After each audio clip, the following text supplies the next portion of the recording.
Hello, this is Ron Paul with your weekly message for August 27th. As we enter the fall political season, we will hear a great deal of rhetoric from both major political parties and their many candidates for office. It's important for us to remember, however, that words can be made meaningless by misuse or overuse. And when we as citizens allow politicians to obscure the truth by distorting words, we diminish ourselves and our nation. For example, we've all heard politicians use the words democracy and freedom countless times. They are used interchangeably in modern political discourse, yet their true meanings are very different. They have become what George Orwell termed meaningless words. Words like freedom, democracy, and justice, Orwell explained, have been abused for so long that their original meanings have been eviscerated. In Orwell's view, such words were often used in a consciously dishonest way. Without precise meanings behind words, politicians and elites can obscure reality and conditions people to reflexively associate certain words with positive or negative perceptions. In other words, unpleasant facts can be hidden behind purposely meaningless language. As just one example, Americans have been conditioned to accept the word democracy as a synonym for freedom. Thus, we are conditioned to believe that democracy is always and everywhere benevolent.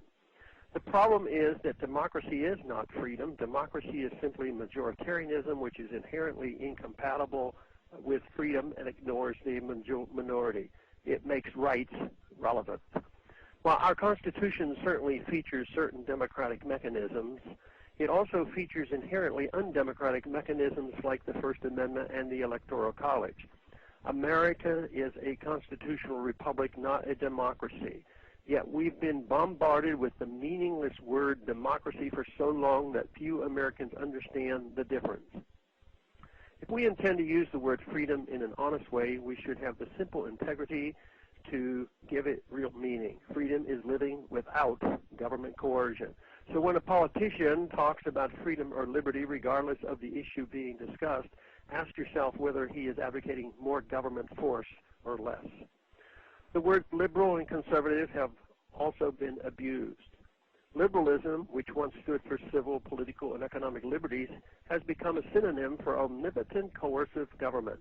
Liberalism has been redefined to mean liberation from material wants, always via a large and benevolent government that exists to create equality on earth.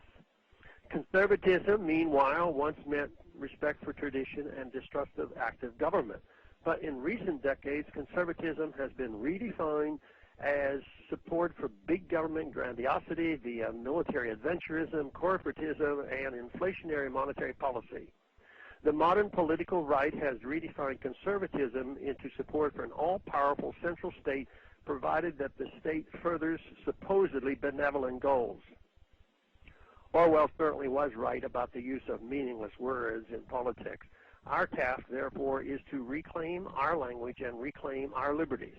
If we hope to remain free, we must cut through the fog and attach concrete meanings to the words politicians use to deceive us.